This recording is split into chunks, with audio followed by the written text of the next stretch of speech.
So I'm kind of separating like we can post and everyone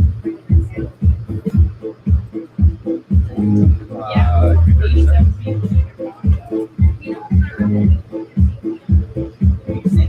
Well, I'm assuming you want to understand what it's part because that's always the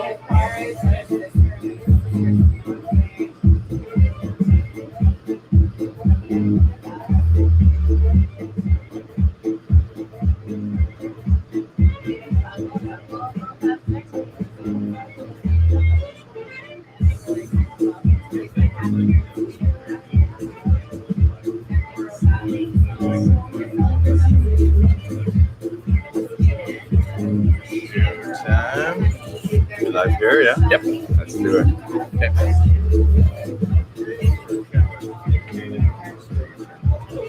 We'll keep that nice and yeah. Okay.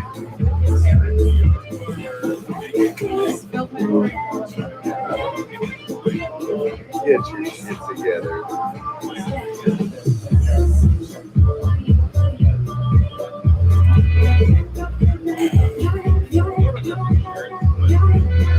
Gotta redo the whole sketch sometime. Yeah. Let's watch it and read through it.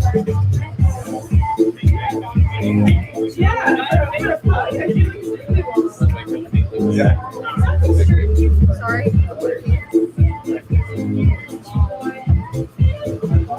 Ladies and gentlemen, we want to thank you for coming out to Comedy Alley tonight. I am your DJ BK Broiler. Thank you. Yeah. Now, your hostess with the mostest. Some say he was born in an alley. Others say his first word was alley. We have your host, Lars Classington. Yeah, it's true. I was born in this alley. Right there, the puddle's still there. I was born not too long ago. Hacks. I was hacks in an alley. And here I am. All right, DJ BK. Boom. We got a fucking DJ in an alley. Man. Wow. Give it up. This is going to be one hell of a night. I'm going to guarantee you guys. I'm going to guarantee, and by guys, I mean gals, although it's 2021, so I shouldn't be assuming any of that. People, they, us, they, we. I'm just going to say we. Fuck he, shim, he, they. It's just us and we. Can we just do that? Just one, how about one pronoun? Just we. We or us. That's it. We're all one. You're not me, right? You understand that, right? We're all just lights. So we're just beams of light in an alley. Give it up for the light in this alley. Fucking lighting. Don't tell me you didn't walk in here and be like, ooh. How did you, ladies? There I go again. Ladies, what do you want to be called? We. Okay, see? You do want to be called we. We, like Nintendo we or collective we. Okay. Collective we. Where did we come from tonight? How did we get here? Over there. I like how you turn this into Alley the musical. Over there, we live over there. We walk from the hill to the alley. Ooh. Yeah. Who knows? I bet you didn't think that was going to happen in an alley tonight, huh? I'm going to guarantee you, and can I get your name? We? Ashley. And? Ashley and Natalie. Maybe two of the most perfect white girl names you could possibly have, right? Ashley, Natalie, and we have Camille here as well. Welcome. You guys live together? No, just live up that way together. And you just want, okay, you live. You're like, no, that's not what I said. Listen, Lars. I'm Lars, by the way. We, us, hello. I'm Lars, guys. And so you're here. How did you get here, though? I don't mean how, but you walked here. But how did you end up in the alley? Did you pre-buy tickets, or you've been wandering by another day? This is market research. I'm doing market research. First 15 minutes of this is just me optimizing the business. You guys got any recos? I'm thinking retractable roof here, maybe some more lights. Definitely more marketing, I think. More marketing. Last night we were full. We were pretty full. I think now people are tired. I guess. I don't know. All right, so you came here. How did you first come to hear of the alley? That's what I want to know. Yes, the sign. Good old-fashioned marketing. You saw the sign and it opened up the time. Is that how it goes? Yes, I saw the sign and it opened up my eyes. I saw the sign. Now I'm gonna give this up. Now I'll go to Comedy Alley. Is that what you did? You were singing that? You were skipping it? And you're like, oh, remember that Ace of Base song? I saw a sign that reminded me of that song, and let's go there. And Natalie, how did you get here? She just roped you into it, or? I drove to see her, and yes, I just found out the itinerary and just was on it. You drove to see her, not even knowing she was going to bring you to the alley. You just were like, she said to you, let's have a Saturday night, and you're like, cool, I'll drive over there, and we'll take it from there. And you arrived, and then she just sprung it on you. Just like that. Oh, I gotta say, you are an extremely trusting friend, because you arrived at her house unbeknownst to you, and she was like, hey, I got an idea. I'd like to take you out to an alley tonight. Follow me to an alley. That's some fucking Soprano shit right there. You've been a really good friend. Follow me to this alley right now. When you, true or false, when you walked out here, were you thinking, like, is she gonna pop two in the back of my head here? Because that's usually how this goes. When people take people in the alleys, it's never a good time. It's usually not a good time. Are you rethinking this whole friendship right now? It's my sister. So I didn't think I was the kid. You didn't think your sister was going to murder you. Okay, fair. For the record, okay, comedians in the back, just so you know, these two sisters are not the type of sisters that want to murder each other in an alley. FYI. Just doing some market research here. So that's nice. Who's older? Yet she has the car. Interesting. Do you also have a car? Wow. Well, here you are in an alley. And this is one of the fanciest alleys of all time. Oh, actually. Right? Look at this. Thank you. Believe it or not, before this was Comedy Alley, it was just formerly known as Alley. Just a plain old alley. In fact, it was known as one of the most unfunny of all alleys. It was just moans and groans mostly in here. People would just be like, never a laugh. Never a laugh. And then after COVID, after the end of lockdown, I was looking around. I was like, you know what? I got a spare alley just lying around. Either of you have a spare alley just kicking around that you're not using? You don't have an extra alley? You're not just like, you don't have an alley and you're like, oh, no, I'm not doing anything with it. Well, here's my tip. If you do, or viewers at home, we are live streaming this right now. If any of you just have a spare alley kicking around, just a couple, maybe you got a few, maybe you have a few spare alleys and you're like, these alleys are just a waste of resources. Nothing is happening. I am willing to put on comedy shows in every alley across this globe. Because I've proved it. This is like a franchise. This is like the first McDonald's. I've proven how this works. Don't let the sparse crowd tonight fool you. Last night, this was a busy hopping place. You never know what's going to happen. It might, and even if it doesn't, we have these three people here. Sorry for that spit. I'll keep it back. I don't know if you saw that. There was a little projectile. It's not a good time for that right now. Keep it back. We can wipe the mics as well. Speaking of that, a couple ground rules. When you are inside, toss the mask on when you need to use the bathroom. Also, we should let you know, in the bathroom, if you haven't been there, one of our sponsors, which is just a business that I've made up in my mind that I like to call a sponsor, has provided us with a bidet. We have a bidet in the bathroom. Right. Yeah. So we'll be looking every time you get up and go. If you're like, wow, the two of them, they went to the bathroom 9 times in the course of a 90-minute show. What was happening in there? The bidet is actually brought to us by Bob's Bidets, which is the business that I've invented in my mind to sell bidets. I think I can sell bidets. Because let me ask you, ladies, does anyone in this room, do you own a bidet? Anyone in the room own a bidet?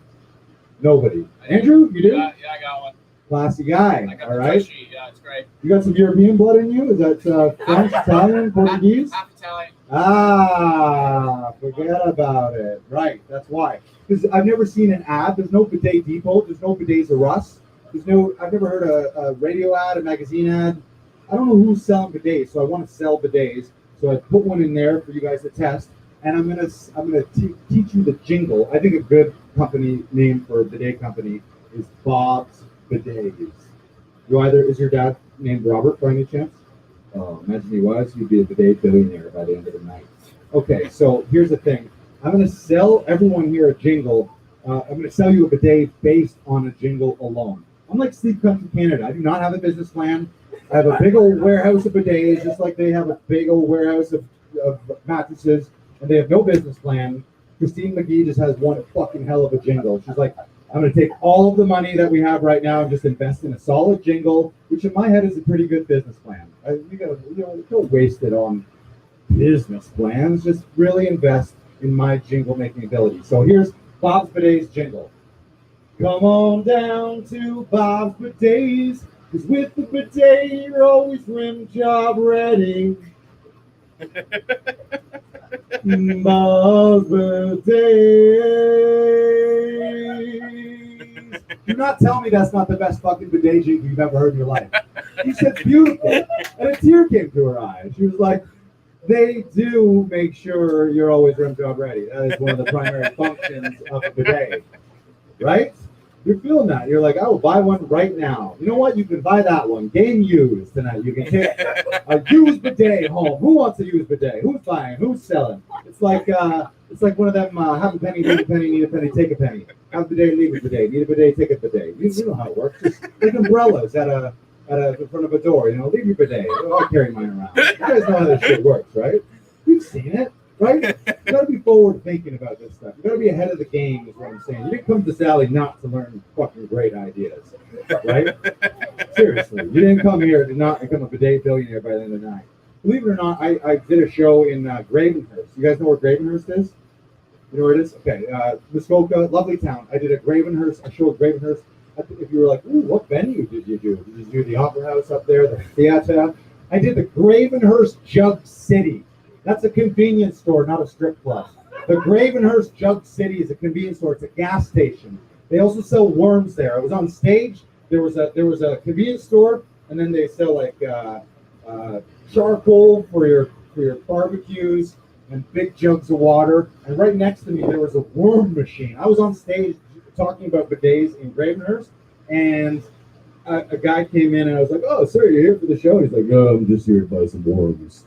And then he pumped a bunch of toonies and loonies into a worm machine and carried a bunch of styrofoam things of worms home. And like, "You sure you're not here for the show?" "No, I'm just here for the worms. Just here for the worms tonight." Believe it or not, also what happened at that show is I talked about bidets, and then at the time when I pulled the room, I was like, "You guys, does anyone in the room own bidets?" And they said, the two people in the front row, husband and wife, and one of them shook her head. She shook her head no, or no, the guy shook his head no, and the female, I don't know why I'm pointing at you guys like you're them, but they were sitting where you were. But one was a man and one was a woman, and they were married. And the man shook his head no, and she shook her head yes. And then she had explained, no, remember upstairs, the bathroom where there looked like there was two toilets, one of those was a bidet. So he was like, "Oh, we had a bidet." Like, "Yeah, we had a bidet in the other house, remember?" And all of a sudden, in the middle of my show, what happened is a bidet debate broke out. I'm trying to do stand up. I'm up here doing this bidet stuff, and all of a sudden they're debating bidets right in front of me, having this big debate. You guys ever had a bidet debate? You never had one? Just try saying it to yourself right now. Bidet debate. Say it to her. Bidet debate. Real angry, like. Bidet debate. Bidet debate. Say it right back there. Bidet debate. Bidet debate. Have a bidet debate. Let's debate some bidets. Have it. Say it. Bidet debate. Say it with me. Bidet debate. Bidet debate. Dun, dun, dun, dun, dun. Bidet debate. Dun, dun, dun. Bidet debate. Dun, dun, dun. You either know what the fuck's happening right now, or you don't, and you have no idea. And either way, I do not care. I do not care. If you need to explain that to somebody right now, do it. Maybe you guys don't know what's happening. A lot of times we don't know what's happening either. But I will tell you what is happening tonight. Every Friday and Saturday night, we have 4 top headlining comedians come to this alley. People who have done Just for Laughs, GFL 42, headline comedy clubs across this country and many others as well. And if there are people who are living in Canada here, they've literally done everything they can do in Canada as a stand-up comedy performer, except leave the country. That's the next step on their Canadian career. But what we're trying to do is change that, because we like Canadians, right? We're good folk, and you got to think about this in your head. Think about how fucked up your opportunities need to be in Canadian entertainment that you would want to go to that garbage fire of a country, United States, right now, and be there. I'm half American. I have citizens in both countries, and for the first time in my life, I'm like, thank God I have the Canadian passport. That's what we're talking about here. Everyone. So this is the deal, ladies and everyone here. If we fucking bring the energy as a crowd, collectively, we might be able to convince some of these talented people not to move to LA or New York because it's on fire. It's on fire down there. These people are like, Canadian comedy and entertainment, CBC, or should I go where the fires are? Should I go to New York where it's flooded, or stay in Canada in a safe comedy alley? Well, the answer tonight is we're going to keep them in the alley. That was the longest fucking pump up for these comedians. But honestly, you could be paying $100 for this show tonight. The fact that you're going to be this close to these four people is brilliant. So I hope you understand what you're in for. So please give it up. Our first guest, he's done all the things I just explained and many, many more. Give it up for Mr. Andrew Barr. Andrew Barr, everybody.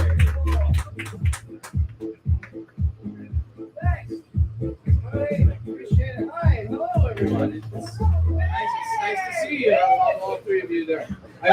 I like that Lars was explaining the rules for going to the bathroom. But let me be perfectly clear, there are three of you. You do not get to pee. That's 33% of the show gone if you go pee. If you go pee, then we have to rely on the dog to pick up the slack. And you can't make that thing laugh too much because they don't breathe well and it'll die. It's one of those little ones that we've used evolution to manipulate it into a useless little thing that must spend time with us because it can't hunt. When you guys laugh good, that's a good start. I don't know if you guys good. That's a good start. I'm happy to be here. It's nice to see people out. Look at you. You're at a live event. It's almost like a private. Yeah. Well, it's like almost a private show. You feel very important. I feel like I'm performing for two eccentric billionaires or something. Let's make this as difficult for the funny man as it could possibly be. No, that's great. You guys are going to laugh. I like that. I'm happy to see you. I hope you got through the pandemic safe and happy and healthy. I hope that when the world went to shit, you had somebody to fuck. I think that was kind of important.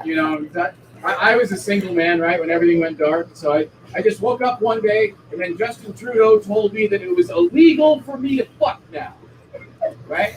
I just got out of bed, and he was on the TV. I didn't turn the TV on. He was just on the TV. The TV was closer to my bed. And he was like, "You can only have sex with the people that live in your house." I was like, "Okay, well, I don't live with any women. I live with four other grown men. They're all larger than me. I don't know how I feel about your new plan, JT." And then he was like, "But I'll give you $2,000 a month." And I was like, "What?" And he was like, "Oh yeah, $2,000 a month. Because you have to stay home there with your increasingly horny roommates." I was like, "You know what? I think I can do that for my country." What an exciting new form of patriotism. Other generations had to go to war. I got paid to stay home and play video games, which was like my life's ambition before that. So it's not so bad. I feel like a lot of people were like, $2,000 a month. How the fuck am I going to live on $2,000 a month? I was like, $2,000 a month? I'm going to see what avocados are all about. People keep telling me that shit's good, but I can't tell when they're right because they look weird. I just don't bother. Things did get pretty horny for some of us, though. If you were a single person during lockdown, things got pretty horny for you. I remember day one of the lockdown, I was like, we need to do whatever we can to keep each other safe. Every single person is important, 2 months into lockdown, I was like, I will murder my own Nona for a hand job in a bathroom. I will personally do it. I will strangle her to her little face. And when she's like, why? I'd be like, for pussy, Nona. I need to have pussy again. You're 85. What are we talking about? Why did we go and save all of the old people? Has anyone taken a moment on that? My entire life, old people have been telling me that my generation is weak. They're always telling us that we're weak, calling us snowflakes. And it's like, all right, what now, motherfucker? Let's meet up in the town square and cough on each other. We'll see who walks away. You will vote Jagmeet in the next election, or I will sneeze on every doorknob in the GTA. I'm excited for all of the Netflix documentaries that are going to come out about this in the future. Those will be fun. All the look backs on what really happened and everything. I'm one of those people, I'm going to say that I don't think we got the full story from the Chinese government off the hop. That is not a race thing, that is a government thing. I'm not saying you shouldn't trust Chinese people. I'm saying you shouldn't trust a government that just fucked up real bad. You know? I don't care what part of the world you are in. If the government just made a huge mistake, do not listen to the next thing that they tell you, because it will be bullshit. China didn't try hard to come up with something, it was offensive. I don't know, someone called them, I don't know who calls, the UN, whatever, somebody calls China. They go, hey China, seems like there was a viral outbreak in your country there, pretty close to a facility where you guys test viruses. Is there any correlation there? And China's like, oh shit, hey guys, yeah, it's the UN on the phone, what should I tell them? Okay, yeah, all right, that's funny, I'll try that. Hi, yeah, it was soup. A singular man's soup. Some kind of trainee, perhaps. He feels embarrassed. That helps. He's been scolded. Yeah. Oh, hey guys. Yeah. No, they're not quite buying it. I need more than that. Okay. Yeah, that'll work. Yeah, there was a bat in the soup. Yeah, bat in the soup. You know, it was some guy asked for it for his birthday. And then the UN's like, someone wanted soup for their birthday, and now you're not even talking about the virus. That's the clever part. Immediately, they've misdirected you into another conversation. You know, I don't know if I buy that story. I will say that if it's true, if it was one man's soup that brought us all down, I'm not like a cancel culture dude. I don't like to see people lose their jobs. That man doesn't get to make soup anymore. That's a wrap for that guy. No soups, no gumbos, no chilies, not a gazpacho. You don't have to cook that. I don't want to see that guy boiling water to make tea. We cook for you now, you fucking liability. If it wasn't the soup, if that was a lie, you got to admit, there's a lot of bat merchants out there just getting fucked. That industry is dead now. And there's probably some poor bastard that just got into it, right? He like remortgaged his house, you know, he's talking to his wife about it. And he's like, honey, you don't understand, the future is in bats. You know?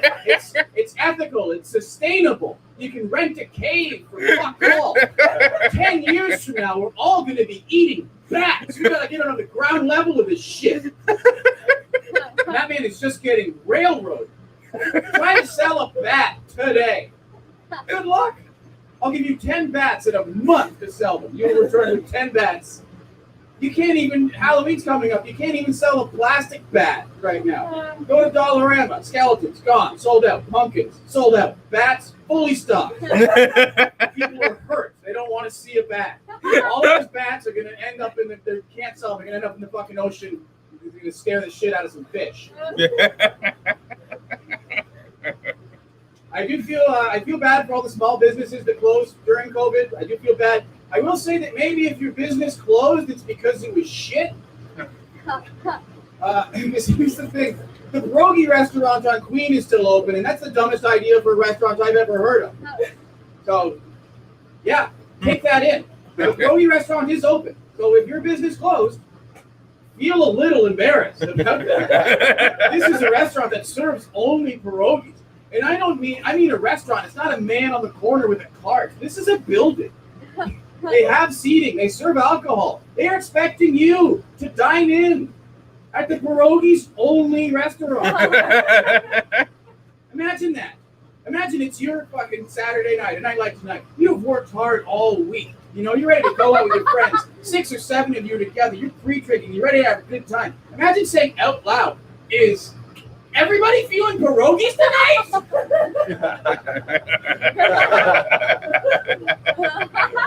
Well, I don't know, maybe, but I don't know. What if we got Japanese? What if we got Chinese? What if we got some jerk chicken? Hold on, what if we ate only pierogies, though?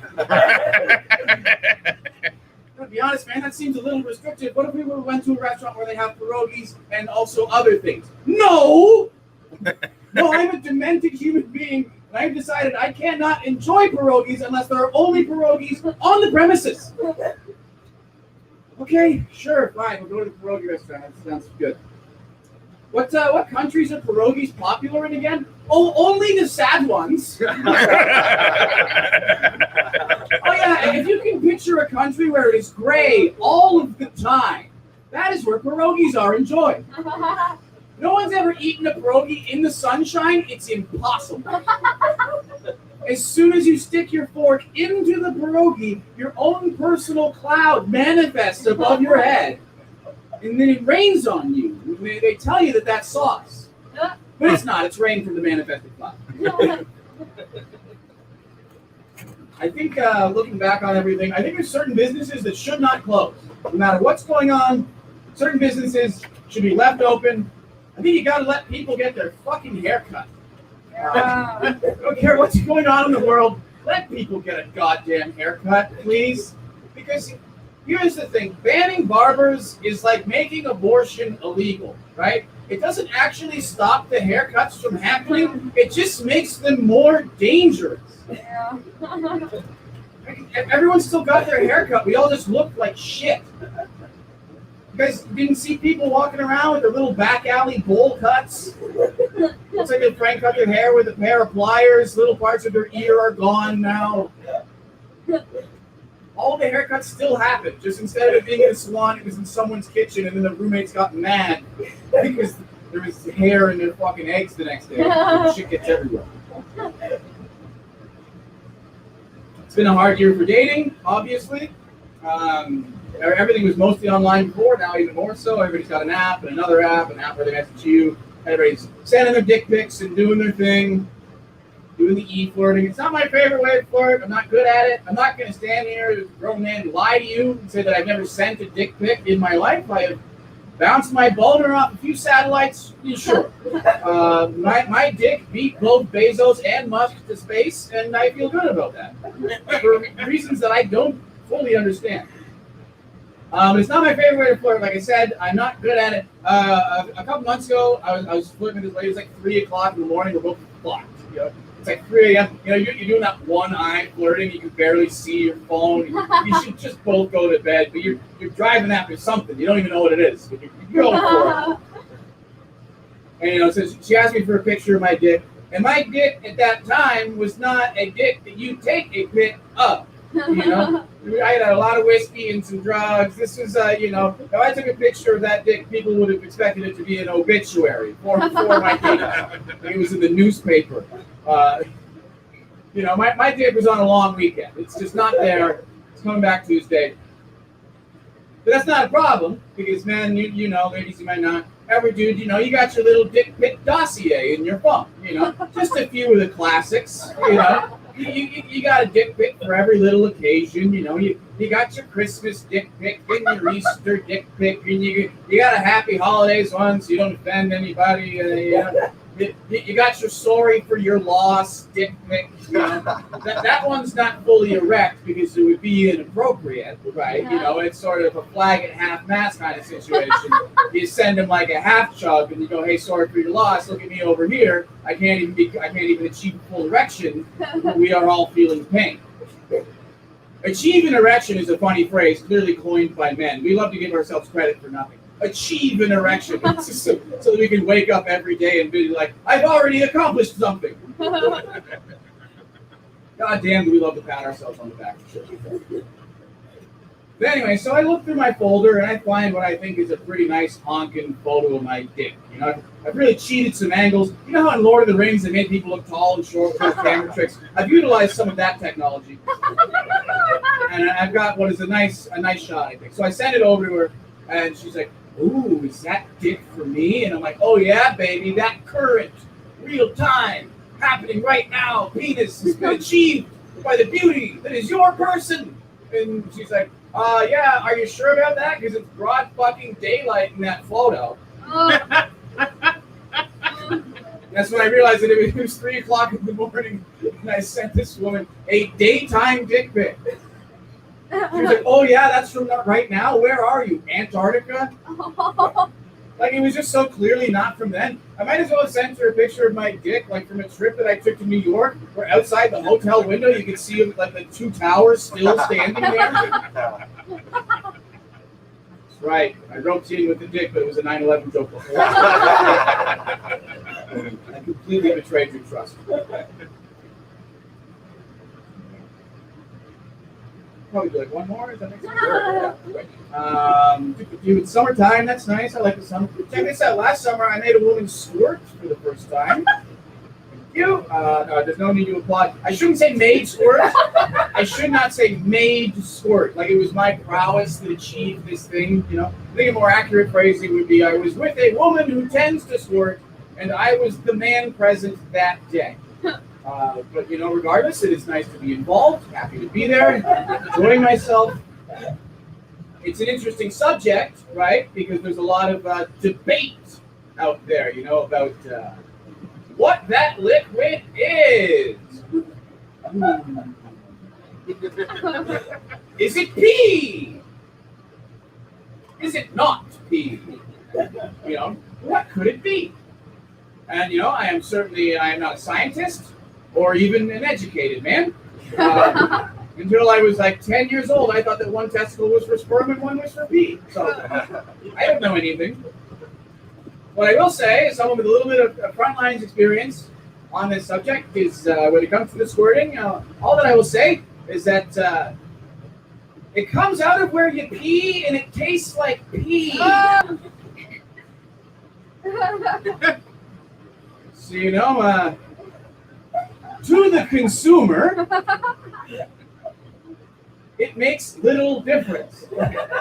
I'm not super concerned about if it's pee or beyond pee. I don't care if your body has developed some sort of plant-based ethical alternative to piss. It tastes like piss and it's in my mouth. Which is fine. I'm not prude. When I'm at home, I'm drinking Coors Lights and shit. I'm not going to pretend I don't like the taste of pee. It's just the problem is that, you know, this was in the summertime, right? And it's hard to fuck in the summer because it's hot. It's hot. It's hard to do it. You're all sticky. You got to peel yourself off at the end. You know, it's really hot in the summer. Nobody wants like a warm drink splashed in their face. You know, it's not like you guys are dispensing Gatorade down there. I mean, that shit is room temperature at best. Right? So the issue here is not so much taste as it is temperature, right? Like, I don't want to get squirted on in the summertime for the same reason that I don't want a piping hot bowl of stew. It's not that I don't like stew, it's just that it's really not that time of year. In the winter, squirt away. I don't care. In the winter, I'll be down there with a chalice and a bit of fruit. I'll have some mulled urine. That's fine. I'll drink it by the fireplace with a book. Damn, man, just from like June to September, I don't like to drink anything that wouldn't turn the mountains blue. And I don't mean to just put this on you ladies. I'm sure on the other side of things, a cum shot in the summer is not great either. And you know, I hope in the future we've got like some kind of soft serve option for you guys there. I haven't developed one personally, but I'd be willing to throw some cash at it if somebody has a GoFundMe. Anyway, for a small crowd, you guys really have time. Thank you very much. Thank you so much for having me. Andrew Barr, everyone. Yeah. How your cheeks doing? It's kind of hurting a little bit. Yeah, right? And you haven't taken a bidet break yet, so good for you guys. And you almost snorted there, too. Yes. He was mentioning Dollarama. Did anyone else Dollarama their favorite store over the last 18 months? Fuck yeah. You want to literally hear, this is my impression of me. This is the thing that I've said most here in this studio over the last 18 months. You guys need anything at Dollarama? I've been to Dollarama. You guys need anything at Dollarama? You need anything? You need a bag of chips, some almonds, a plunger, can opener? I've in my life, I've owned 4 consecutive can openers from Dollarama. None of them work. What a fucking idiot I am. I go to buy $3.99. No, I'm talking 4 in a row. That means 4 times, or 3 times after one had already broken. I was like, you know what? 4 times the charm. I think I feel good about this 4th Dollarama can opener. Sorry, Dollarama. If you want this to be your commercial, you got to fix your fucking 4. I bought 4. Do you understand? That's a lot. That's a lot. If you're calculating it right now, is that a lot? That's a fucking lot of can openers. That's a lot of broken can openers. You know how many times I've had, like, there was a solid year of my life where in my head I'm like, I don't know if I'm ever going to be good in life. I can't even figure out can openers. Do you ever think about that? Like, it's something small and it defeats you, and you're like, I can't be any kind of, I can't run an empire. I can't even figure out cans. Come on. I think the same thing sometimes about pockets. You ever, I don't know about you, especially if you ever wear cargo pants, and you got pocket, then you got jacket, then you got inside jacket, then you got zipper pockets on your, and maybe, God forbid, you have a sweater that also has zippers and pockets on it. And then every time before I leave, I'm like, oh God, where? And I've never established official. What you need to do is you need to establish official pockets. Like, this is the wallet, this is the keys, this is the. And I've never done it. I'm haphazard, and so in my head, I'm like, well, I'm never gonna figure out life. I can't even figure out pockets. Right? Oh, that's right. I also want to let you guys know, make sure if you haven't done it already, follow @LaughingVikings on Instagram, and you can hit us up everywhere. Just hit us up on YouTube, hit us up on where else are we? Twitter, Facebook.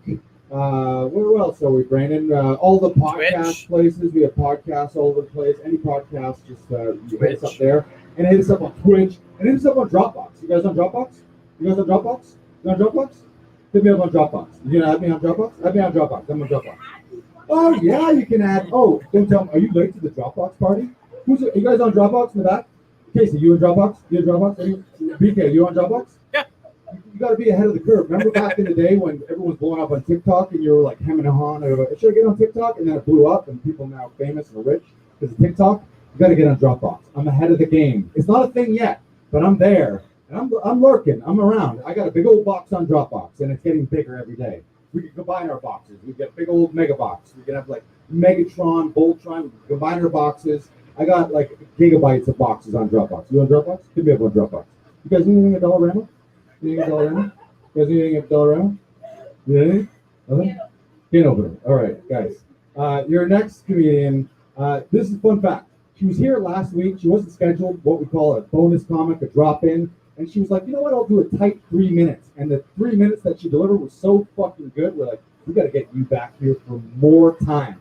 She's done the 420 Comedy Festival, and she did the Edinburgh Festival, which is famous festival of the arts and comedy and theater.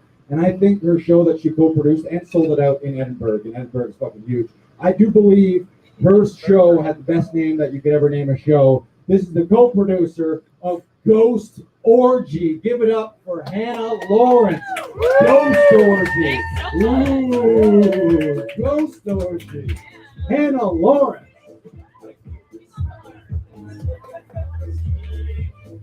What's up, guys? Ghost Orgy. Yeah. Andrew was talking about squirting. I've been thinking a lot recently. I think the worst part about being a squirter is knowing that it runs in the family. That's sort of the pandemic. Didn't want to start like that, but we're just gonna get right into it.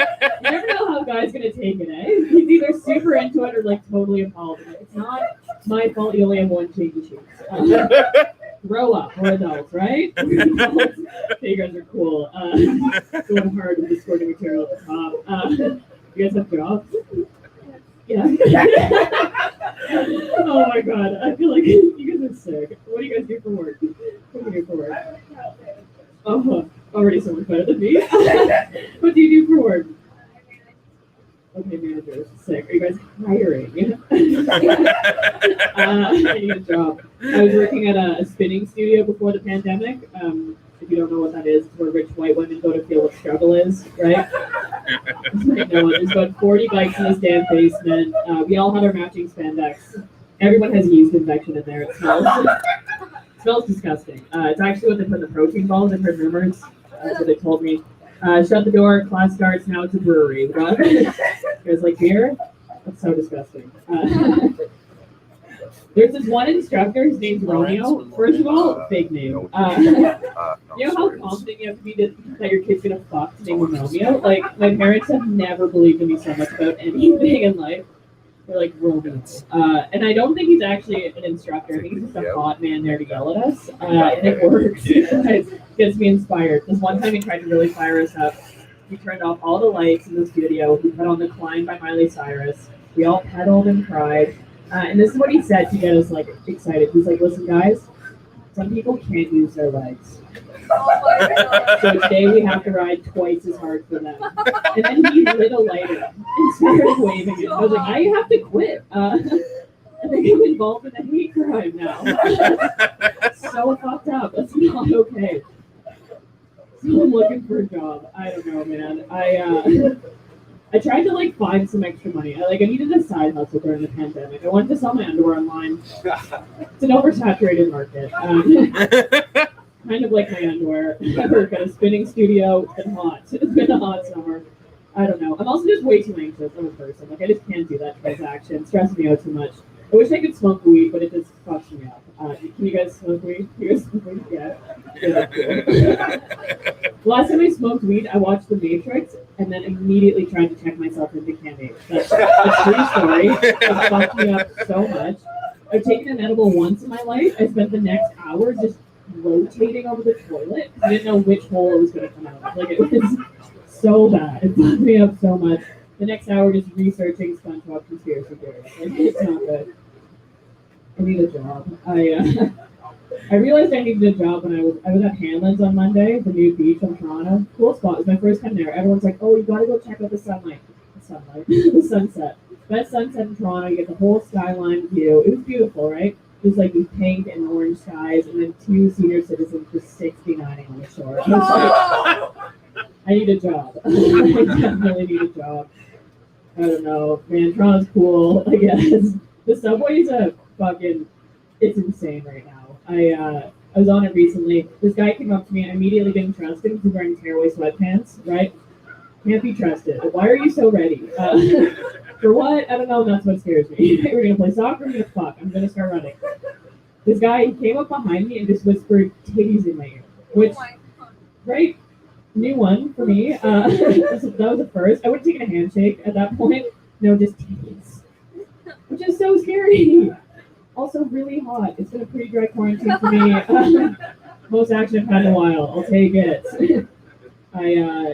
Catcalling is crazy. The worst I ever got, I was out with my dad once. This guy came up to me and my dad, he looked at me and then turned to my dad and was like, hey man, nice bitch you got there. Oh my God. Said that to my father, which was so messed up. But not the worst part, to my dad, who got so flustered, he was like, oh, she's not my bitch. He started walking away. I was like, thanks, Dad. It's the worst thing you could have said, right? What you're telling this guy is that I'm just a wild, free bitch, just roaming the streets of downtown Toronto, like anything else would have been better, right? Just been taking Ubers just to avoid people. But the drivers, man, I gotta stop licking the mic.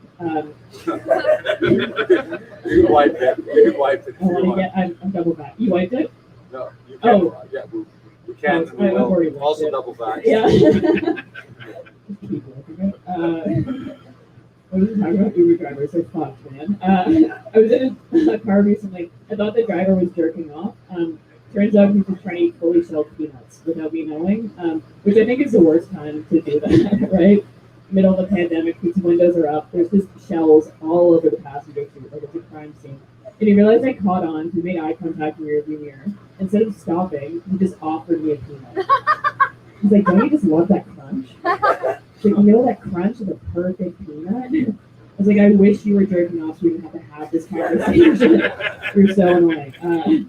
Just fake an allergy and you gave me a free ride. We're doing good. What else do you want to talk about? Do you guys pick up any cool hobbies over quarantine? No, you guys have jobs. My newest thing, I started joining neighborhood Facebook groups. They're unhinged. People are crazy and they're bored. Someone will post about a cool squirrel they saw and will start a race war. Like, people are wild. My favorite one I saw, it was in the Leslieville Facebook group down the street. Some woman wrote, in search of someone to come euthanize my cat. I'm a cat person. That's the funniest thing I've ever seen in my entire life. Right? Because obviously she's looking for a vet, but of course some dude in a neon tank top named Brian was like, I would love to. Right? And we got banned right away. I'm on Brian's side though. I love a good troll. I love it. I'm a bit of a troll myself. I've been trolling since before Club Penguin was bought out by Disney. An OG troll. You guys on Club Penguin? I was on You are? Yeah? Oh my god, yeah. You know, you just collect all your couples and go to the top of the ski hill. You just type, I'm gonna do it, I'm gonna jump. And all these other 9-year-olds freak out. They're like, you have so much to live for. Don't do it. And then you exit and they're like, oh my god, you did it. So fucked up. The best part about getting banned from Club Penguin too is they would always give you that message too. They're like, you got banned for saying you wanted to fuck everyone's mom. Like they would do that. And me and my friend would always compete to get like the best like ban message. And you know what? I started stand up because he's in jail now. So I think that says a lot about trolls. Internet trolls. What else? I started watching porn. That was my other hobby. You guys heard of it? Yeah, porn's cool. That's my review of all of it. I've seen it all. I finished it.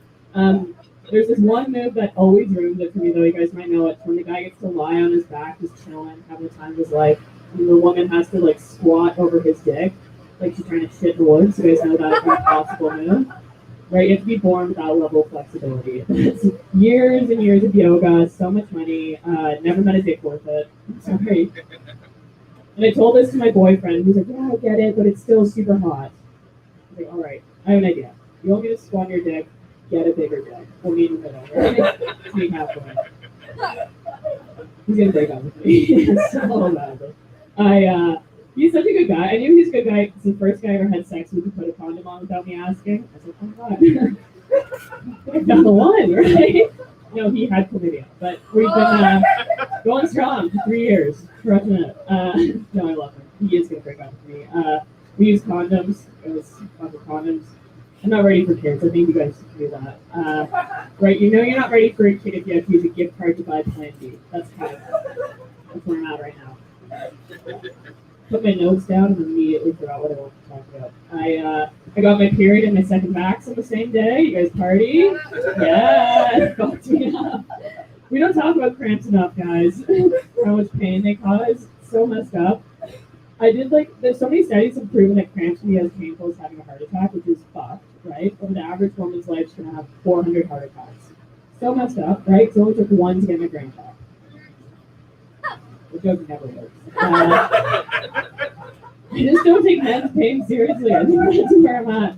I don't. I'm sorry. God forbid a guy in my life had a heart attack. I think I would offer him a banana or something. Like, write down a list of things you're grateful for. That's what helps when I'm having a heart attack, I think. Feeling good. You guys have any tattoos? No. You guys are living life well. Any regrets? No, a lot. When I was 18, I got Sweet Caroline lyrics tattooed on my arm. You guys know that song? Yeah. Good times never seem so good. So stupid. Thought it was really edgy when I was 18. No, it turns out everyone knows that song and I'm a fucking idiot. It's so embarrassing. This old man at work, he has to read the tattoo. He looked down at it, back up at me. He's like, we all make mistakes. Hey, fuck you. We have some old man things to do, man. Like lawn bowling, chemotherapy. Get out of my face. Get out of my face. He didn't. He actually told me, do you guys know Neil Diamond wrote Sweet Caroline about a 12-year-old girl? Changes the song, for sure. Lead up to the chorus, hands, reaching out, touching me, oh. Paid $200 to advertise for a pedophile. Should have just saved my money and gotten Kids Are Hot. Tattoo my arm. Same thing. Same tattoo. I think I will just commit though and get lyrics all over my body at this point, like above my vagina thinking Hotel California. Right? It's such a lovely place. Don't do that. Don't do that? Okay. What about this one? Above my ass, Sinatra's New York, New York. Start spreading the news. Make it here, you'll make it anywhere. My ass. And scene. That's not bad. Oh, regrets. Someone asked me what my biggest regret was, and it was when I first started comedy, I let an improviser take me on a first date. Worst date of my life. It was when I first started, so I didn't really know the difference between like real talent and guys who just talk loud. This guy fooled me. It was bad for like so many reasons, but mainly because we took me to a Jays game, and the game lasted 6 hours, which that's not allowed. Like that's not okay. you learn a lot at a 6-hour baseball game. I learned to hate baseball as much as I hate improv. I also learned that the handicap stall at the Rogers Center is a great place to blow another guy who's not your goalies. Right? Need a better punchline there, right? We're working it out. We're working it out. I don't know. Baseball, I was just really trying to, like, I was watching the players hard. I was hoping one of them would, like, make eye contact with me and, like, sweep me away on a yacht or something. It didn't work. But they're just as fun. They have all these stupid rituals before they go to bat. They, like, go up, they, like, pray and stuff and, like, I don't know, tap the bat. And I was like, that's so dumb because it never works. I've been here for 6 hours. Nothing's happened in this fucking game. But then I realized that's exactly what I did too, like at the game, right? Before I met up with him, we all have our rituals before we go on a date. Like I went, shaved my legs, shaved my vagina, prayed, no home runs, no home runs. Oh, welcome to the show, guys. Perfect time. Just talking about getting fucked. You get some regrets. Let's get into it. What else do we want to talk about? Okay, I think I'll do one more. Is that cool? Is that good? Sick. Okay. Okay. Been through all this, bad boys. Squirting, handle that. Okay, we'll do this one more loose premise, and then we'll go stand at the back. I picked up some shifts at a restaurant just to make some extra money, and I work with an anti-vaxxer, and she's openly anti-vax, and I'm like, why are you still here? I think like we're not going to be working together much longer because something about being anti-vax does not correlate to being a good server. I think it's a lack of brain cells or something might have something to do with it.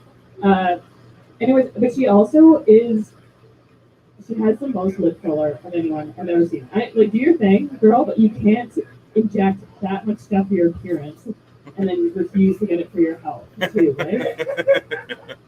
If anyone has a punchline to that joke, hit me up, I'll be in the back. You guys laughed at the premise, so that is promising. But you also are so nice, so I can't tell. Okay, I'll do this last one. I call my kids mom and dad because they keep growing farther and farther apart. My mom wants me to stop telling that joke, but it's true. Hey, little buddy. What's up, dude? Being tackled by a pub. Sorry. My mom hates that joke, but it's true. Like, normal nipples point straight forward. My cleavage is at 9 out. Kind of like the eyes on a hammerhead shark, you know? When I sex, I have to use a panorama setting on my phone. Like, it's really bad. Yeah, can't remember the rest of the joke.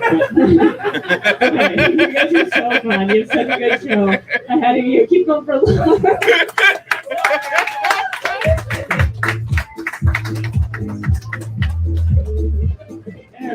Lawrence, everybody. Said she licked it. All right, and we'll welcome. We got a couple new guests here. You've wandered into the alley. You went down the rabbit hole, stepped through the wardrobe. How did you guys get here?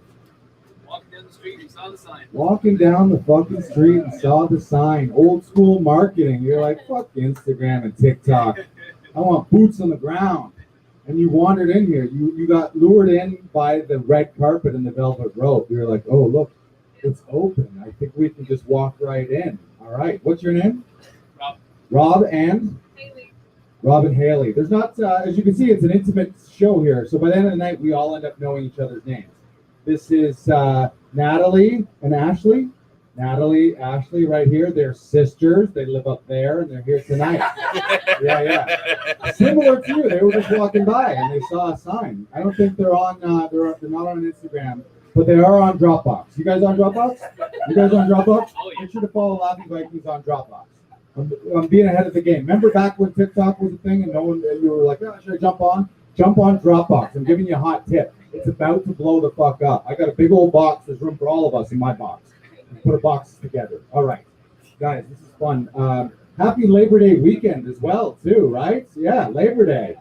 I am come down the home stretch on these white pants. I'm getting my money's worth. I'm wearing them 72 hours straight. What is it after? Do I still have Monday? I can wear them on Monday? You know what? Fuck that shit. I'm just going to wear them all winter long. I can wear white pants. It's all made up anyways. What is the calendar? What are white pants? Nobody knows what's happening.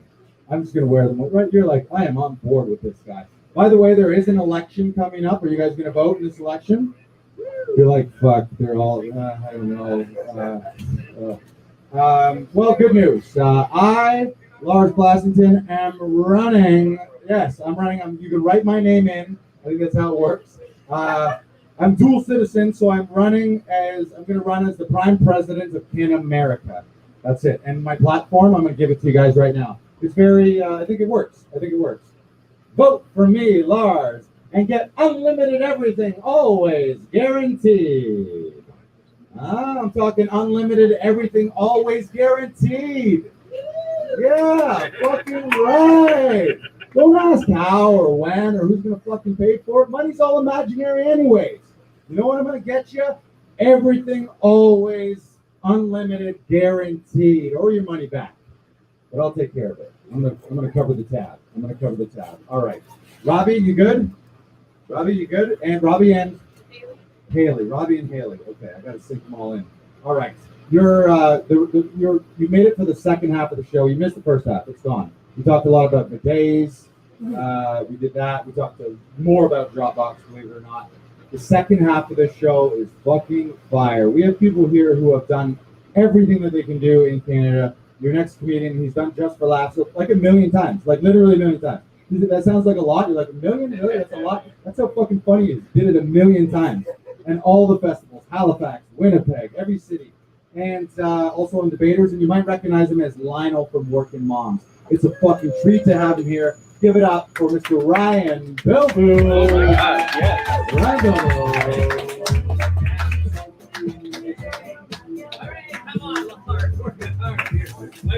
Wipe it, baby. Canadian pressure. We need to wipe this down.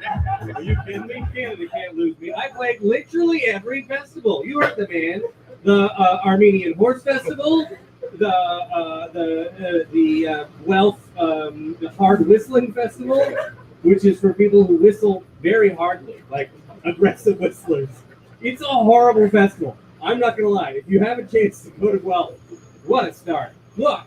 I am just tickled to be in this part of town. It's my favorite part of town. You've got the sexy Broadview over there, which could not be any more Toronto. Apt metaphor than a shitty dirtball strip club turned into a fucking fiercely expensive bar I can't go to. It's a weird. Toronto is basically a whole bunch of like sad stripper ghosts watching yuppies eat keto nachos. Do they still have those downstairs, the quichos? You would know that. You live here. Have you tried those? Yeah. Oh, buddy, you know they're keto nachos. Because if you're on the keto diet, sometimes you need to have some nachos. So what they do is they take the chip away and they replace it with chicken skin. You two, sexy couple back there. That's a nice after this. Go downstairs. You can just open your assholes up next to each other for the next many hours. If that's what people do while dating. I don't know. There's been squirts and you missed some exciting stuff, guys. I don't know even how to date. I've been married a long time. I don't even know how to date anymore. I don't even know what. My friend just got he just broke up during the pandemic after 10 years of marriage, and I'm like, wow, fuck. Like he's pre apps. Like we're from the era where you go and be like, hi, would you want to? This is my face talking at you. Do you want to talk to my face in an establishment? And a woman would be like, yes or no. So he's fucked. Like I'm so stressed out. Even just you two look nice couple, but how long you been dating for? You're not married or 2 years. You've been dating 2 years? Put a ring on it. 2 years, buddy. Is tonight the night? Do it.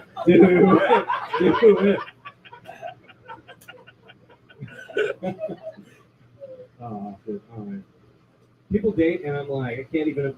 People go on dates, and then they can't fart. I can't even imagine going out with somebody that you're not allowed to fart. Like they're stressed out. Just, why do we have the quichos? And they've got like. Basically, I've been married so long, my asshole's just open all the time, and there's a little owl that lives inside of it, and it comes out. Woo-hoo. I've been back in Toronto. I've been back in Toronto for a week today. My luggage still hasn't arrived, but what an adventurous week it has been. It has been a treat. I live in America. I live in Los Angeles right now. That was a bit of a roller coaster, eh? I don't know if you guys watched the news at all, but it was right fucked down there. And all my Canadian friends were smug as just all get up. What's going on down there? Are you okay? Like my wife's aunt mailed us hand-sewn masks early in the pandemic, but it was a bit like, oh, you poor souls down there, it'll never get to us. You guys have just fucked up so bad. And then we were drowning in vaccines. And I was like, ha America! We're like shooting vaccines.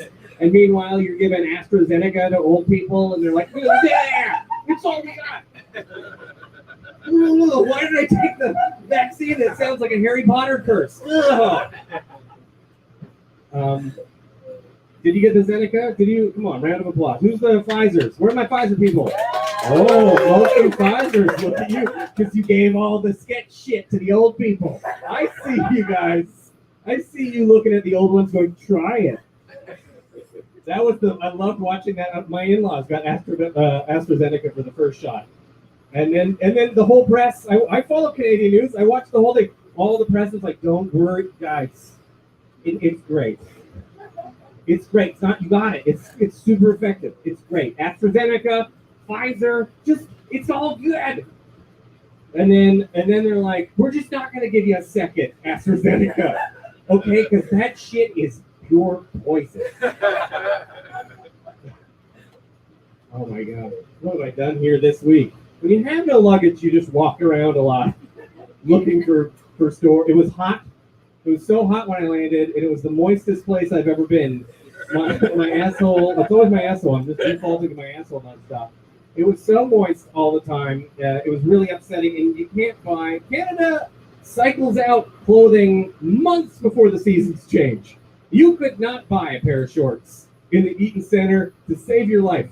It was 38 degrees, and it was mostly water outside in the air. And they're like, we don't have shorts, sir, but we have parkas. Get the fuck out of here, Eaton Center. Learn to read a weather thing. I went to a party with some. I was told it was like, hey, it's a hangout with some comics. So I biked from downtown all the way up to Greenwood on one of those little bitsy bikes, and or whatever they're called. And then I get there, and my buddies are all fucking wasted. They've been drinking for, I swear to God, 9 hours. And I was like, all right, I guess I'll have some drinks, try to catch up. You guys are really partying. I'm like, we do this once a year. These old guys, we do this once a year.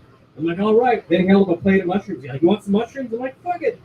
I got no luggage. I'm basically a hobbit. Let's do this. I took some mushrooms, and instantly his neighbors just showed up. Just nice Danforth neighbors who were like, oh, hello, I'm an accountant. I'm like, this is literally the worst thing that could happen on mushrooms right now. Like, I can handle, like, somebody kicking the door open and dressed like a Viking, like they're going to storm the Capitol. That I can handle on mushrooms. But a guy who's like, me, do you guys like talking about taxes? I'm like, ah! And then I walked all the way back through the beautiful city, and the smart TV in the hotel I'm staying, it's a smart TV. So I was trying to log into YouTube to watch trippy videos, but it automatically logged into some other guy's YouTube account, and he's clearly like a nice Indian gentleman, and like all the videos were like Pashtun, and they were all like religious and like nice, like people doing like it was like yoga and like spirituality stuff. So this poor guy is gonna get home, and his wife's gonna be like, "Why is there all these trippy videos that are just playing? Like literally like good videos to watch while high." And then why is there like 14 just bike crashes videos? Because sometimes you got to see a guy fall off a bike. Boy, I ruined that guy's marriage. Oh my God! What else is in this? Sweet. Do you guys do the? No, I'm not going to talk about that. Here's the one thing that always bummed me out about Toronto. Do you guys own your house? Do you own a house in Toronto? No. What about you? There 2 years? No. Good. Thank God. That was the thing about Toronto's like. We moved away because there's too many rich people. That's the problem.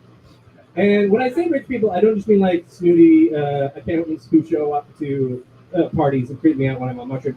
I mean, you like houses here cost $1.5 million, even if they're literal piles of human feces. Like, and you walk around the West End, and it's a trendy place. You want to get a sandwich, it costs you like $38. But then the house sitting there, it's overgrown, and there's 2 broken lawnmowers sitting on it, and a guy just sitting on the lawn, just fucking smoking Benson and Hedges between his 2 only teeth he has, going, I'm a millionaire now. I'm like, fuck that guy. I was born 10 years earlier than you. I can afford a house. Too soon? Oh, I put we won't talk about babies. I had to get baby powder for my junk during the moistness. I had to because it was a hot mess down there. It was like really, like just upsetting. It was the worst because it was date night right before I came up. So me and my wife went out. I trimmed the hedges. Like normally down here it looks like a rose bush with a dwarf hiding inside of it, and his nose is poking out just a bit. I hope the witch doesn't know I'm here. But I gave it a good old weed whacking, and instead, in this heat, I just had basically a baby hamster lying prone on my thighs. Kill me. Anyways, so I had to get some baby powder, and then they still sell baby powder. You shouldn't. Baby powder, first of all, it kills babies. Like it's bad for you. They came out with a whole thing like also causes cancer. But it's still there in the baby aisle. Because sometimes you gotta demoisten your junk, even if it kills a fucking baby. Who's with that? Huh? The point is, we need to send baby powder to Texas. I don't know how that works. Because I try to make it a current event thing. Nope, that's rude. Nope. I called the kid Delta. That was a mistake. There's a kid coughing next to me on the streetcar, and I was like, "Whoa, easy, Delta." And it's because I've been saying like every time I cough or sneeze, I've been going Delta. I was in Old Navy buying some shirts. I don't want to brag, Canadian television, and I'm buying some Old Navy shirts, and I'm changing into them in the change room, and I just went like that to clear my throat, and I was like, Delta, like joking, and I could hear people get quiet around me. And I'm like, oh no, I had the same problem. I remember when, like back when, like in the days of Trump, when he used to just say China all the time, he would just blame, you'd be like China, everything China, and like that became a running joke in our house. Like we thought it was, we would watch YouTube mashup videos of just Trump saying China 180 times, like China, like auto-tune versions of it. It was hilarious. Forget the subtext of why it's happening. It was just so silly. So then we would just say, like in my house, you'd accidentally like stub your toe, and you'd be like, oh, China. And we'd laugh hysterically until we took my son to school one day, and he dropped his apple in the dirt right in front of the school accidentally. He's like, oh, China. We're like, no. They're going to think we're the bad white people, not the hilarious, ironic ones.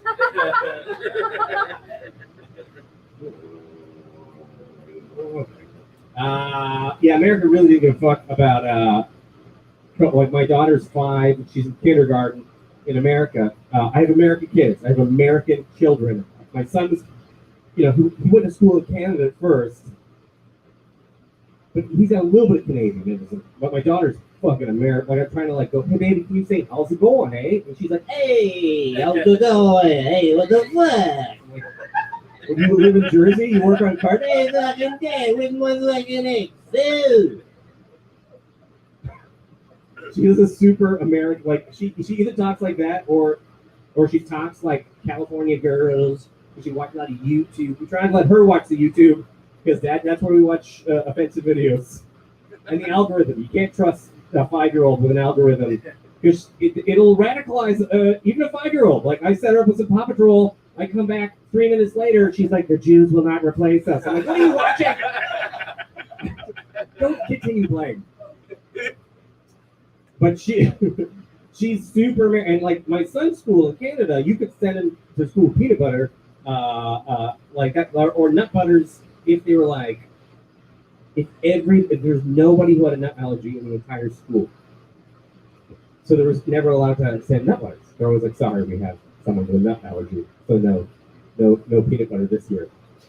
In America, I got a note from my daughter's class that there's 3 kids with nut allergies in her kindergarten class. And they're like, just make sure you mark on the sandwich that it's peanut butter because it's America. And if you want to get anaphylaxia, that's your fucking choice. If Hillary Clinton's going to poison your kids, I don't know what that means. Anyways, my daughter wiped her ass now. That's the most glorious thing. She's like 100% free. And then we bought a puppy. So like I have shit in my life again. Like shit ever. We just got out of the shit phase. Teaching a human to wipe their ass is a nightmare. I took my daughter to wipe her butt, and because my wife's like, go fucking watch that tiny human in the bathroom. I'm like, okay.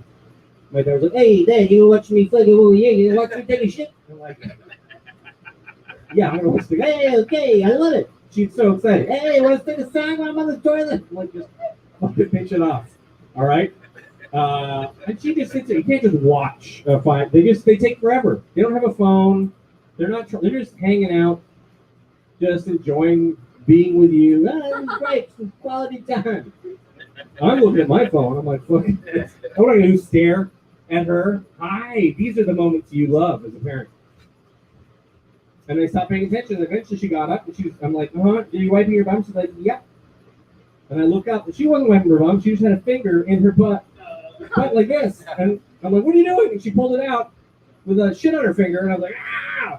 Which she thought was hysterical. She's like, hey! And then she pointed it at me. I'm like, ah! And then she started chasing me around the house. I'm a 42-year-old man being chased by like a little kid. Ah! And then my wife, she can hear it. She's like, what is going on? And she showed up. And then my daughter turned the shit fucking gun on her. She's like, ah!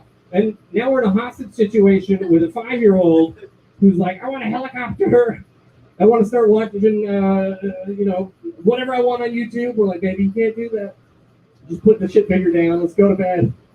She's like, ah. There's only one way out of this. You know that, honey. She's like, you're right. She started crying. She's like,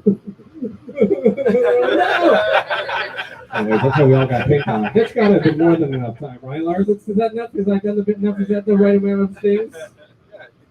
That's the adequate amount of talking out of a person's face, right?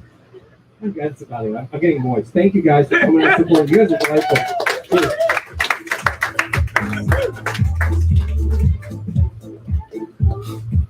Ryan Belleville, everyone. Yes. Employing the classic showbiz adage, always end with the finger poo gun. Always. Always. That's the key right there. You guys doing good? Yes. Yes. He's talking about Delta. Do you guys think that Delta variant is just a horrible corporate sponsorship gone wrong? You guys have thought about that? Do you think Delta Airlines, in a marketing meeting, they're like, okay, I think we got something. And then the guy's like, no, we were supposed to sponsor the cure, not the next variant. He's like, oh, this Delta variant is exploding. No, we don't want Deltas exploding. What's next, huh? The Bank of America variant? The Pepsi vaccine? I got the Pepsi. What'd you get, Taco Bell? I went to put the Taco Bell. I'm with the Wells Fargo. Oh shit! I got the Wells Fargo variant. It's terrible. I'll keep working on that one maybe a little bit. You might be looking at me by the end of the night. You're like, man, this Lars earlier he sang, he can move. What a performer! Clearly, this guy has gone to one of the most prestigious performance art schools of all time. And the answer is yes, I have. I, Lars Blessington, am a 4-year grad of Julie's Yard. Thank you. I am a Julie's Yard graduate. Julie lived down the street from me, and she taught me everything I know over those 4 years. Thank you. Are either of you go to Julie's Yard? Never. Wow, just me. Am I the only Julie's Yard alumnus up here? Interesting. After my 4 years, you had to do one task. The major task was to make sure that you master a single impression. One single impression. I've never unveiled it here at Comedy Alley on a Friday night on Saturday night on September 4th. I've never done it on September 4th here before. So I'm going to unveil it. This is my impression, ladies and gentlemen. This is my impression of a chicken. Impression of a seal. That's right, ladies and gentlemen. Lars Blessington, Juilliard trained, will now unveil his impression of a chicken. Impression of a seal. I need absolute silence. This is very dangerous. That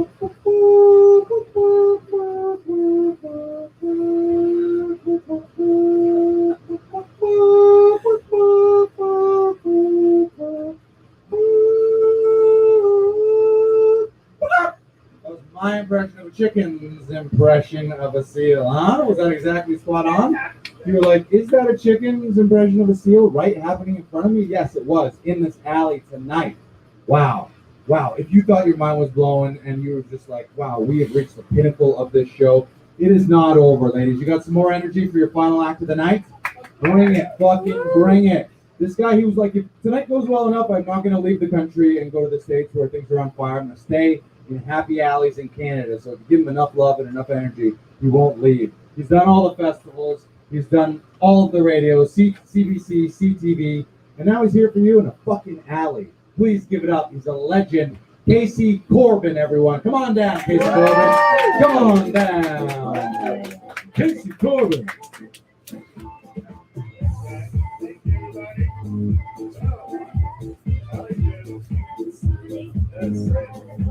Hey, how's everybody doing? Awesome, awesome. I am excited to perform. This is the first time I've ever performed in an alley. It just sounds dirty. When you're thinking like, okay, so I just tweeted this earlier tonight before I came here. My friend, I'm gonna name drop, but it's Canadian name drop, so you might not know the person, but trust me, you should be impressed. So my friend, TV's John Doerr, he says, he's called that because he's on TV. And you're like, for what? I was like, Canadian Idol 20 years ago. Anyways, he says, what's everybody doing tonight? And then I put, I'm performing in an alley at 9:30 tonight at Queen and Broadview. Now, he hasn't been in Toronto for years. Probably when he was here last, the strip joint was at Queen and Broadview. So he thinks I'm performing in an alley. It sounds fucking dirty. That's all I'm saying. And then it turns out some strange people follow me on Twitter, and some are like childhood heroes. And legendary porn star Tabitha Stevens, who's like my childhood, I didn't have a childhood porn favorite, but when I was like 20, I had a childhood porn favorite because it scared me louder, and she was Tabitha Stevens, and now we're actually friends on Twitter, and we've met, and it's very cool. But if anybody's gonna favorite me performing in an alley, it's gonna be the legendary porn star, obviously. And she favorited it, and I was like, oh, it's not that kind of oral, I didn't tweet that back at her, but it's up for contention maybe in my brain later, depending how I feel. So it's all about in the moment. And this has been a hell of a show tonight. Like bidets, are you fucking kidding me? I have also wanted to open up a bidet shop because I am from the Ottawa Valley, and there's a saying in the Ottawa Valley, she's like, fucking bidet, I am from the Valley. And that's what I wanted to call my bidet store. Bidet, we're in the Valley, because you're like, where do you buy a string that shoots up your arse? And be like, come on out to fucking Pakenham. Not only we Pakenham, we clean her with some water, So that's a good name. And bidet, we're from the Valley. Everybody loves to get play on words. And you're like, G'day, is that even the people in America like, G'day? What the fuck is he saying? Even the closed captioning doesn't even know, because they're like, G'day, bidet, fuck, what's he fucking saying, fuck? They don't even know what accent that is. They're really confused. So anyway, I just thought, because I've only had a bidet once, to be honest. And I was staying in a place called the Madonna Inn. Yeah, fuck, I guess every Madonna has fucking shooting up there. I don't know, but I only know one Madonna. But this Madonna Inn is in California, and it's got all these theme rooms. And I'm in my room, and in my bathroom, my shower was in a cave. Yeah, which is all rocks and jagged, and you might think it's sexy, but I shower by myself, And that's not sexy. And either is getting shampoo in your eyes and stumbling around a fucking cave when you're banging your head off of rocks that shouldn't be in regular showers. I almost had to hit 911. I was like, help me! I've fallen in my cave shower and I can't get up, you know. But the best thing with the bathroom was the bidet. And at first I thought it was like an air conditioner beside the thing because it looks really fancy and I shouldn't fuck with it. But then I went and it shot a stream and hit my balls. And I was like, oh my God, this bidet's got the worst aim ever. And I thought, oh, or maybe I sit too high on the toilet. I don't even know. Like maybe I should slouch back. And then I'm like slouching out a little bit and it's hitting it. But I'm like, no, I should not have to do this much work for a bidet. And then it said F and then B. And I was like, well, fuck, I sat normal. And I hit the B and then right up my ass, right there. And I was like, fuck yeah, B is where I need to be, you know? And it's not. And I was like, why even have that? Because B is the fucking shot. Like, if that's the one that's going to blow up the Death Star, that's the only one you need, right? Yeah. But no, turns out I figured it out.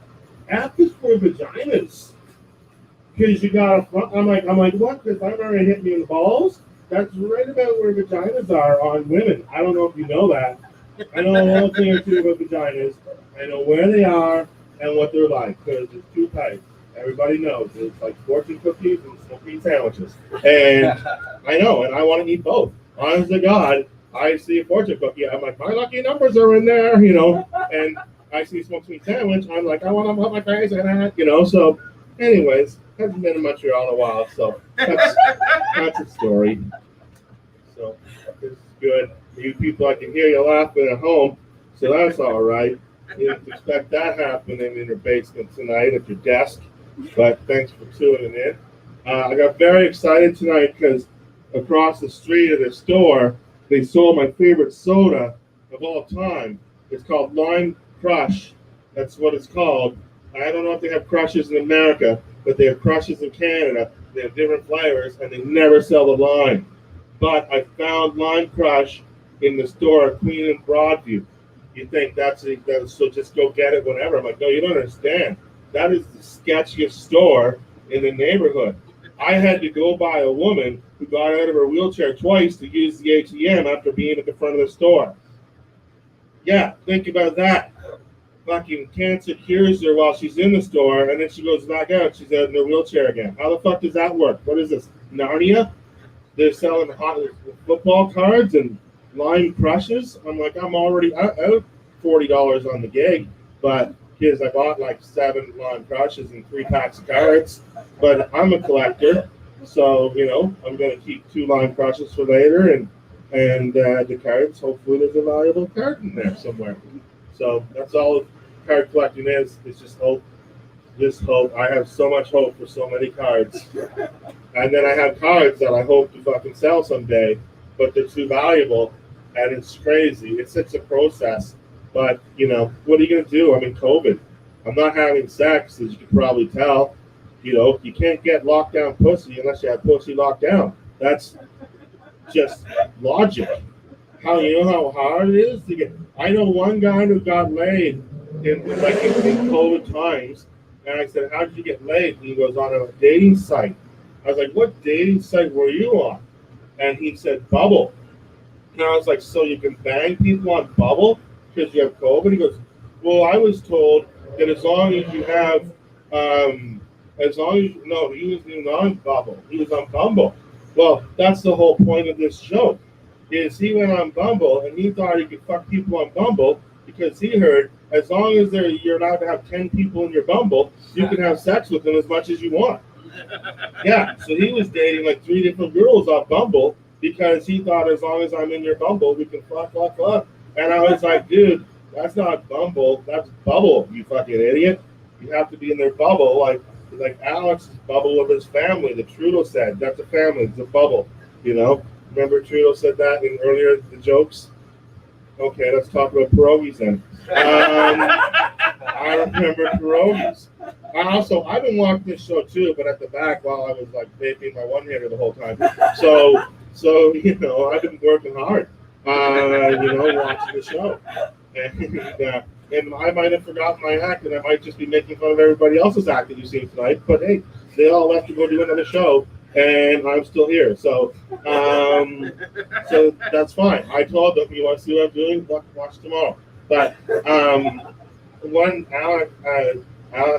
Mr. Barr said earlier tonight, he said that you never hear anybody get excited for who wants pierogies. And I was like, yeah, I'm from Empire. You've never been up at 4 a.m. at a fucking party that's gone on too long. Because that's like, no pizza places are open. Fucking who wants pierogies? It's like, you don't even have to ask. The answer is everyone. Everyone wants pierogies. That's the answer. You're going to make them. People are going to be like, what are these? White pizza pockets? Fuck yeah, just put them in your mouth. You don't even know. What are these? Little fucking panzerottis? Yeah, put them in your mouth. You don't even know. What are these? Hot Pockets? Yeah, put them in your mouth. You don't even know. So, that August. But there was one guy in my high school, and it's unfortunate for this guy that happened to this guy, because this guy was also like riddled with a horrible nickname. His nickname was Schmoogles. Yeah, and he drove the Dickie D bike in the summer, so he was selling popsicles. Only losers did that. And so anyways, Schmoogles one night at 4 o'clock, not even having people over, he decided he was going to have pierogies himself. And nobody cooks 4 o'clock pierogies unless they're fucked up. So what happened was, he passed out cooking the pierogies. There was a grease fire. Not only did he burn down his apartment, but underneath his apartment was our biggest restaurant in town, Jim's Restaurant, and he burnt down Jim's too. And that's a sad story. But then at school, I don't know who wrote this joke, because I wasn't a comedian then, but this joke is still funny to me to this day. They said, did you hear about Schmoogles? And they said, well, what? His pierogies are so good, they put Jim's out of business. That is a great small town joke. And everybody fucking laughed at him. Can you imagine that? And fucking Dickie D comes around, they're like, get away, he'll light us up, So, because he's also the pierogi fire guy. And you can't be two things. You can only be so many things in a small town, So, that's a pierogi story. Many more years later, I was having sex with Schmoogles, and he squirted all over the place. And somebody else did squirting jokes, but I figured, you like the Schmoogles character, we'll work him into this next squirting bit. It was embarrassing. I had to say, I had no part of it. I was at the other end of the trailer. So, he pissed himself, obviously. So, I don't know. Yeah, I do like it when you're with a girl and she squirts and she's surprised. I was like, you're surprised. It was like one time we were just both doing like together, like we were watching a fucking space shuttle launch or something. I don't know. It was pretty awesome. I don't know. So and then and I remember somebody asked the question like, who's vaxxed? You can't even ask that anymore. Like, I'm so confused. I don't even know how to spell vaxxed on the internet. Like, are we going with 2 X's, or are we going VACS? Like, are we having, like, it's still trying to correct me when I want to go. Sometimes I want to go VAX''D, and sometimes I'm just VAXXED, and all the time it's like vaccinated. I'm like, I don't want to use that fucking word. I just want to say vaxxed. I just want to say vaxxed to the max. Who wants to be vaxxed to the max? That's all I want to say. It's fucking catchy to say vaxxed to the max. You want to say vax to the max. It's like bidet debate. You want to say that as well as vax to the max. Debate sounds so dirty as well. It sounds like there's a dick joke in there somewhere, but actually it's clean of dicks. Well, the debate is the bidet clean of dicks? That's what the debate would be, is the bidet debate. Have you pitched that for debaters? Because I will debate you. Any debate about bidets. A bidet debate. We're going to pitch, okay, I will do the research. If they have not done bidet versus anti-bidet, I will go up and I will go anti, and you'll go whatever, and we'll just fucking, it's like wrestling. It's not an actual contest. Some comedians go on this show, debaters, and they think, no, I'm going to fucking win this. And then it's not a good debate. It's better when the two debaters get together and they say, let's pretend like we hate each other and let's write this together and one of us will win. That's going to be me, okay? It can be you, and one of us will get the biggest laugh in the middle, and there's a compromise, and those are the best debaters. And the two of you are like, we don't even know what the fuck you're talking about.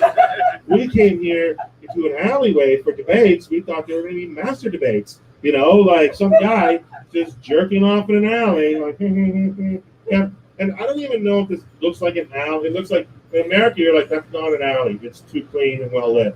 Like, there's no chance for any raping in that area. I'll tell you, because it's so well lit. There's a camera. No, it's not good raping in that alley. I'll tell you, like, there's a window here. There's a roof on top because we're in a studio. You can't see the roof. I'm just improvising.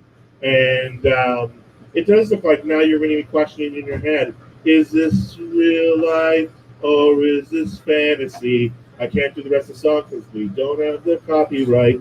So close your eyes and pretend you didn't hear that joke. Oh, gosh. Look at that. Fucking lime. Always a good time when you're drinking crushed lime. It's like Coca-Cola and lime cordial, but so much better. And you know what?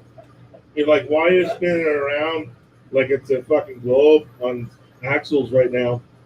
And I'm telling you, there's no French anywhere on this can, which means we got to do it, huh? This pop is illegal. It has, in a Canadian pop has to have Canadian, has to have English and French. This has no French. This is a fucking dirty pop. This is somebody, I know, you didn't know that when they sang about dirty pops, you thought it was like about perverted old men. But no, it was about illegal sodas going across the border, being sold. Like back in the day when you couldn't get Coke in a bottle, you had to go to a sketchy store, like sketchy store. That's a hard word to say, by the way, sketchy store. Good luck. You might fuck up. But anyways, you go over, it's sketchy to get dirty pops. That's all I'm saying. I thought I was buying legal pops.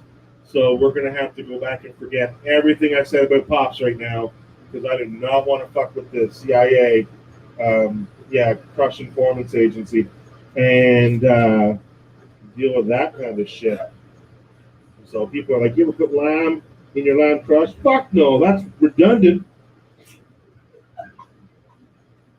Ryan Melville talked a lot about Trump. This is what I have to say about Trump. I'm not going to lie. I loved him on Apprentice. And I liked him for most of his 4 years as president. But not as president, just as somebody who fucked up a lot as president. That's what I like. We got a lot of jokes at Donald Trump. A lot of jokes. Like one time, I was in Los Angeles doing some shows. Not to brag, but, sometimes when I brag, people take it like they don't, like before COVID, I was doing 2 weeks down in the Big Apple, not New York City, but the one outside of Trenton. And yeah, exactly. Sometimes people say, "Oh, Big Apple," they just think New York City, and I was like, "No, I'm Canadian, so hello 401." I don't know if you've been to the Big Apple theme park, but fuck, it's minutes of fun, minutes. So, it's like you pull over, you buy a pie, and like, why did we do this? And then you just drive away angry at your wife. So, anyways, it's really overrated. Like the level of excitement, you buy 10 pies and then you wait for the fucking sign to change outside. You're like, make my pie count, So, and why would you buy 10? Probably because they have 10 key lime. They sell them nowhere else, like Lime Crush. Anyway, I had something to say. Oh, yeah, that's what Steven Tyler says in there. I had something to say. And then he goes into crying. That has nothing to do with what I wanted to say. But I did have something to say. I was in LA. I was at this bar called The Rainbow, which it's glorified in the Motley Crue movie, The Dirt, as well as squirting and many other things. But anyways, I was at The Rainbow, and I was with some friends, and I was wearing pretty much what I'm wearing right now, because this is what I like to wear. And there was this girl she comes in to the patio and she sees me and I see her and she goes, no.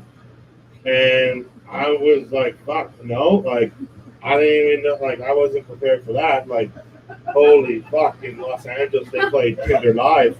Yeah, I did not expect to know in Tinder Live. I just thought maybe it'd be fucking just a move or just a fucking no, you know? She was like, no. And I was like, no. And she's like, no. And I was like, why no? And then she looked at me and she goes, nobody wears red hats anymore. And I said, what? And she goes, yeah, red hats. Nobody wears red hats anymore. And I was like, why not? She goes, because the president wears red hats, and now nobody wants to wear red hats anymore. So you know, there's that. And I was like, well, I'm from Canada, and I didn't know your stupid fucking presidential stance on red hats, you know. And then she goes, you're from Canada?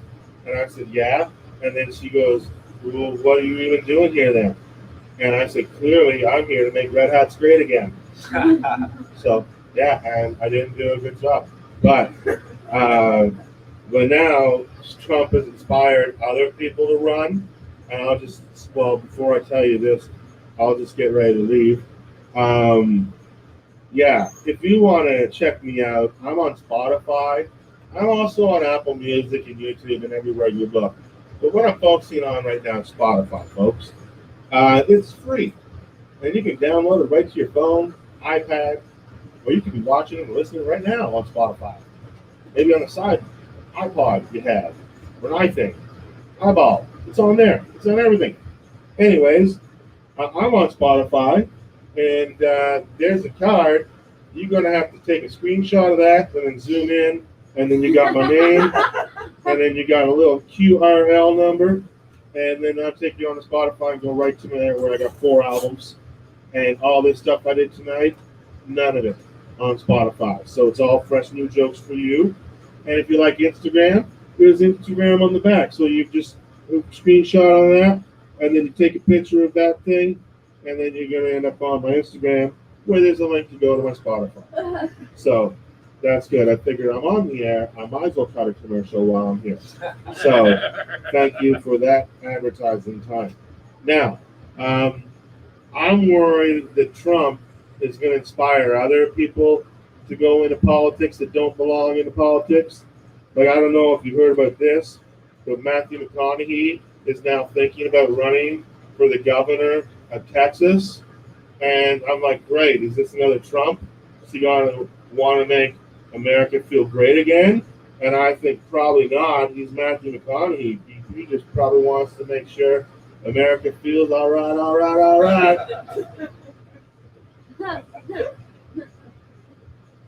There's people laughing at home, so I'm just waiting for them to stop. Thank you very much, folks. You guys had a lot of fun. Enjoy yourself.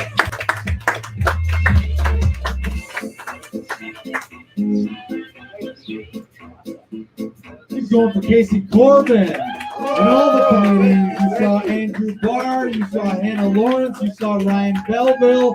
Unfortunately, we are out of time. Luna the Wonder Pug will not be performing tonight for a high-flying, flaming chainsaw act. You'll have to come on next week. Tomorrow at 3 p.m., we have a special show, comedy, music, poetry, and storytelling free-flow showcase. And we do stand-up every Friday and Saturday. And I got to ask you the final question here. Is this the best night you ever had in an alley, you two? Fuck yeah, 100%. And you know what? It's not even done because we have prizes. We have a legitimate sponsor, not the bidet sponsor. Linda here from Dreamy Beauty Bar, our neighbor. She said, you know what she said? She was like, Lars, to any of your Comedy Alley people, I'm going to give you cards to hand deliver to them for 50% off lashes. You're getting 50%, and I'm not talking just one eye done. You can get both eyes done for 50% off. Everyone here who wants some BK Broiler, I'm looking at you, you and me. Let's go get our lashes done, 50% off. And the grand prize, we have a free spray tan. So you can go get a perfect bronze tan. And how we're going to do this, we're going to roll the die here between the two of you. 2 of you, you're disqualified. You can't qualify for it. So we're gonna roll the Magic Comedy Alley. We're turning this now into Casino Alley here. You want to be evens or odds? She's even, you're odds. So we need a drum roll, please. This is for a free spray.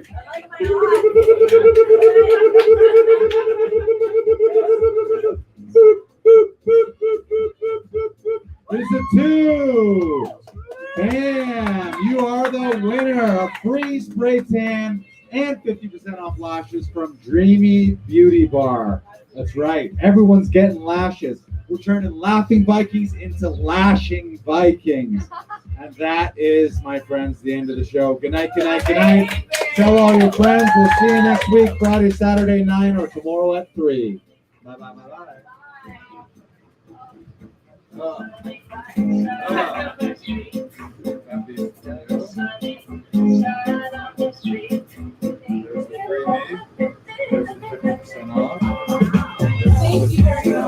She's right here too, so if you schedule 4 shows, give your lots. Taking that outfit. Thank you guys for coming. Thank you so much. Yeah, it was great. Set up live.